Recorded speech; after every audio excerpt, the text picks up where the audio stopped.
My name is Harley Ramsey, and my most recent book was Imposing on Your Slumber, which came out a couple years ago. I've been working on a novel for the past couple years. The second draft is almost finished. Got maybe 20 pages left, and then I can move on to something else. And there's a couple other projects in the work, and I don't want to talk too much about it till things get more, cemented in place.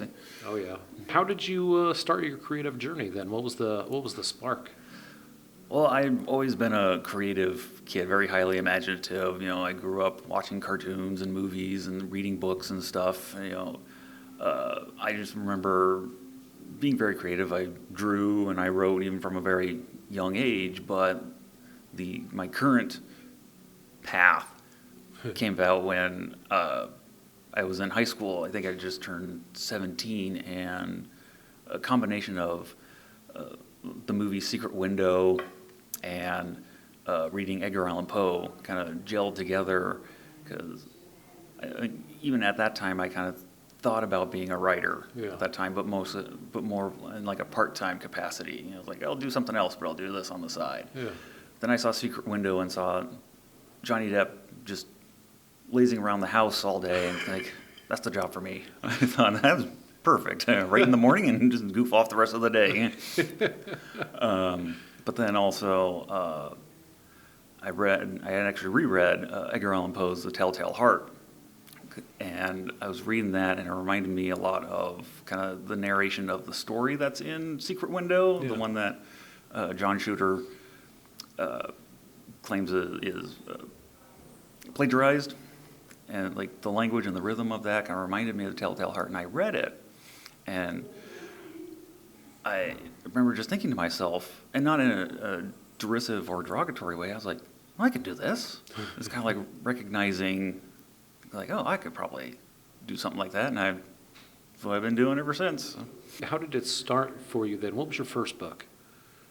The first published, I think it was Demented Double Feature. Okay. And it came about because of SNAF, actually.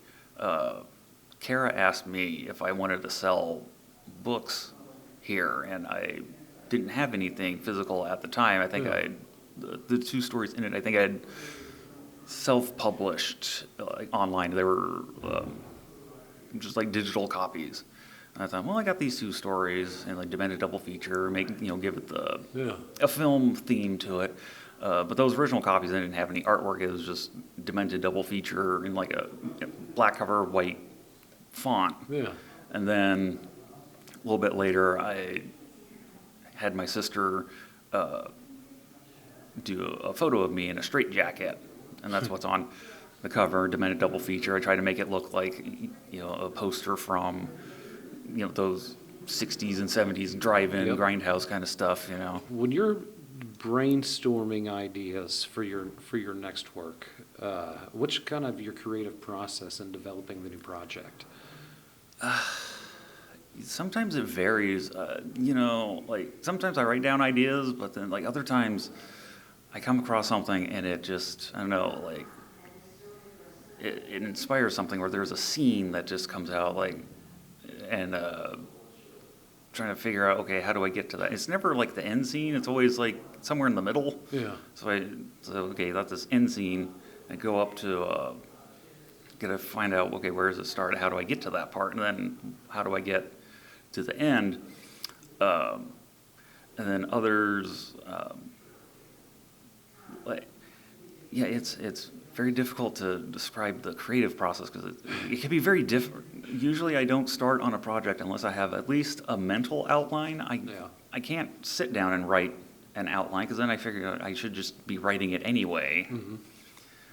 But I at least have to have an understanding of where it's going and who my characters are, or at least start off like, okay, these are my protagonists, this is my antagonist, and stuff like that. When you're working on a project, and it probably varies between projects on this too, but how do you approach it? Do you approach it like, I need to get this many words done a day, or this many pages, or do you kind of just, are you the kind that has to wait for inspiration to hit to do any writing, or do you push through for consistency? It's kind of a mix of the two things, because like I would like to be one of those writers that I have to get 2,000 words a day or 1,000 words a day in, but some days you just don't feel like it. Yeah. And like the thing that I'm working on now, like I still have it up on the computer, and when I just pass by it, I just type in like a sentence or two, because I have ADHD and I can't sit still very long. Yeah. But there are things that I can do that help. Like usually first drafts are written on a typewriter, so I'm not distracted by the computer and stuff like that.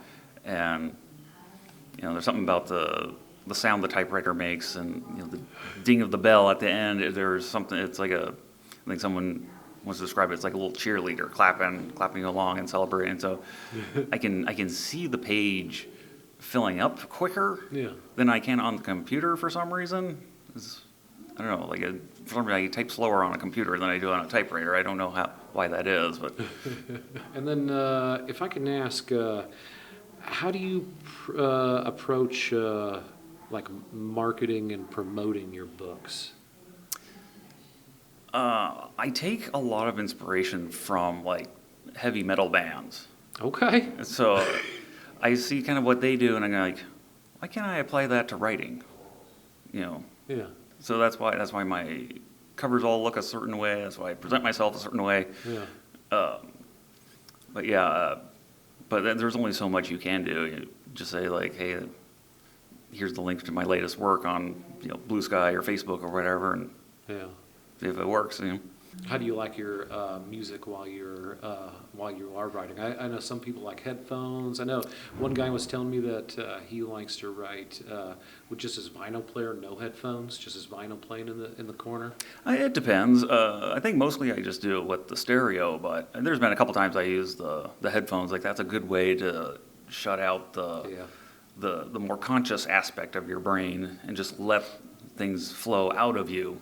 Because you could always go back and rewrite and fix things. It doesn't have to be perfect right from the get-go. Speaking of which, are you an editor as you go?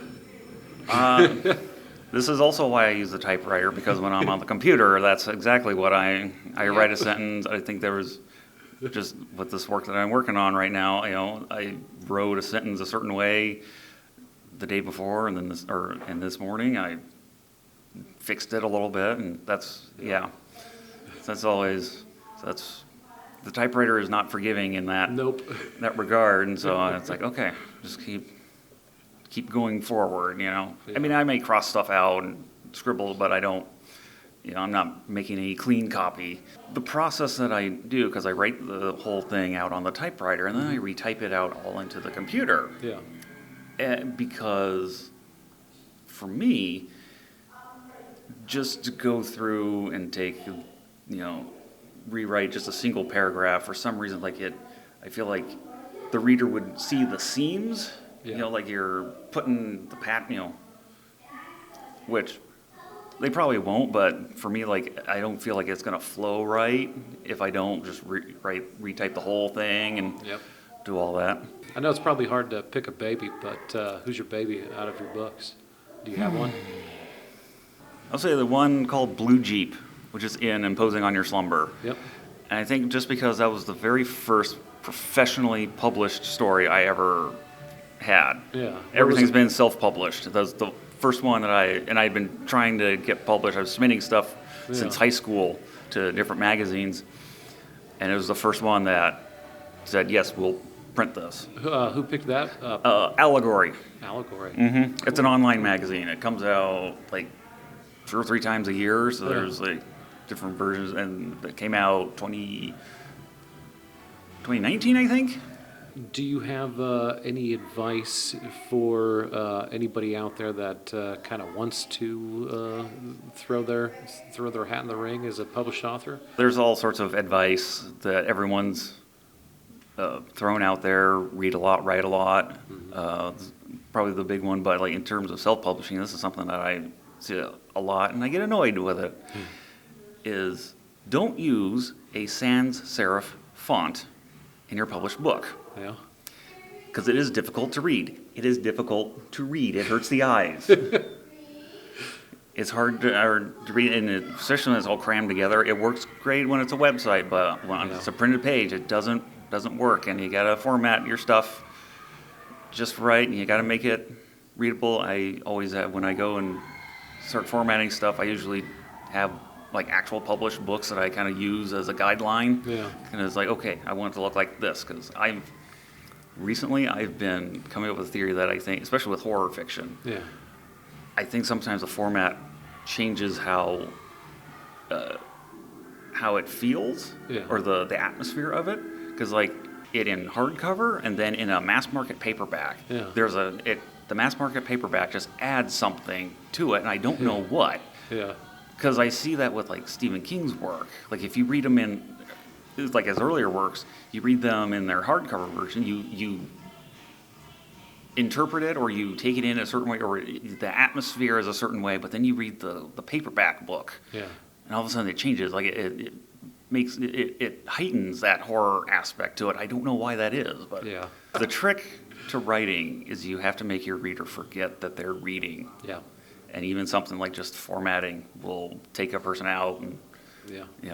but Especially if they're big readers, because then they're going to be comparing it to what they're used to. And if they're not used to, if it's not what they're used to, like you said, it's just going to take them out of their normal reading zone. yeah, especially when it comes to self-publishing, because you are the editor, Yep. not just the writer, you're the editor, the distributor, the Yep. publisher. You're the and s- cheerleading squad. Yeah, and so you do kind of have to compete with the traditionally published stuff. Who have a team doing it. Yeah, Yeah. and so you have to make it look as Yeah. close to how they do it as possible. I got to ask, favorite author? Ooh. Well, probably Stephen King. Okay. Definitely the big one, but I mean, I like H.P. Lovecraft, Edgar Allan Poe, Robert E. Howard, Harlan Ellison is right up there.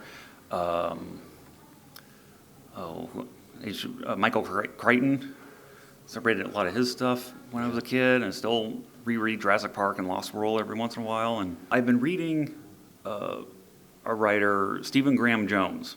Nice. He has a book that just came out, or a couple either earlier this year or late last year. It's called The Buffalo Hunter.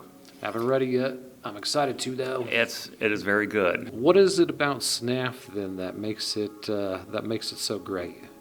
Well, and definitely Tad and Nikki, who run, or the head honchos of the whole thing. They put their heart and soul into this, and everyone else that helps out. I help out as a volunteer, and also it's refreshing to see what can be done with the medium of film in terms of storytelling. Yeah.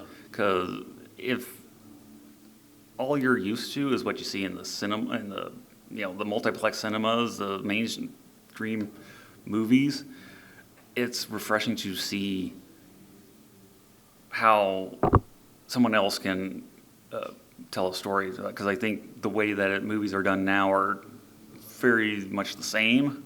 It's and not that that's bad. I'm just saying that it kind of feels like more like factory made, and this is more artesian. But I also think, like, why can't something like this be mainstream? Yeah. Some of them, some of the movies are a little abstract, and you do kind of have to think to watch them. But just the way they're shot, or there's a beauty to it. It's like you can have a full-length movie done like this, Yeah. and I think it would still be pretty popular. Would it be a blockbuster? Probably not, but I think people will go see it. Yeah. But, and also it's here in Burlington. Burlington's, I say a small town, but I mean, it's one of the larger, I think it's one of our major towns.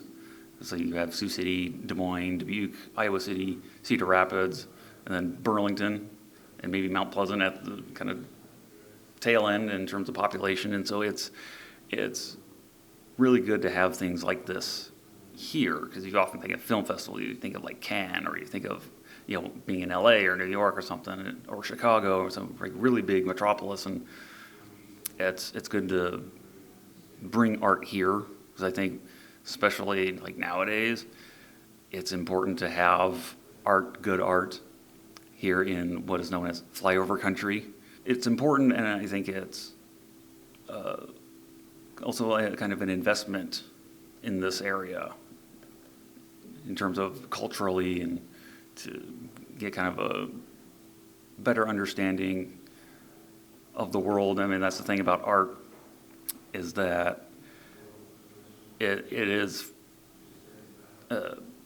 there's this thing that people have been talking about, especially in terms of artificial intelligence, like it's making art, democratizing art, Yeah. which really it's not, but like art has already been democratized. We have access to it. And I think this is one of those things. It's important. Like, yes, we're showing films that are from a different country, but you can still, you get to see how other people live. And that's the important thing about stories, especially, is it doesn't matter who the characters are. You should still be able to identify with them. You know, there's a lot of talk about representation, and while I'm all for it, Yeah. I think it's also like I as a white man can still watch a film that is made by a black director, has a black cast, and maybe is a quote unquote black story, whatever that means, or deals with what an African American's experience in the United States is, and I can still enjoy it. I can still understand and kind of put myself into those characters' Yeah. shoes. And maybe find some empathy Yes. in the characters and, Mm-hmm. and the stories being told. Because and stuff. we are sorely lacking in empathy Yep. in this era. We need a lot more of it. Empathy is not a weakness. Empathy is a strength. Well, I appreciate you sitting down with me. Do you want to throw your name out there again, and then how people can find you? I'm Harley Ramsey. I'm on Facebook. I think it's Harley Ramsey Horror Writer. And then I'm also on Blue Sky, and I think that's just Harley Ramsey Writer. Those two things might be flip-flopped. Try both. I'm there. Try both and let you know. Yeah. You'll know you got me. I'm drinking blood out of a blood bag. That's my profile picture on Blue Sky. Awesome. Well, again, thank you so much. Thank you for having me.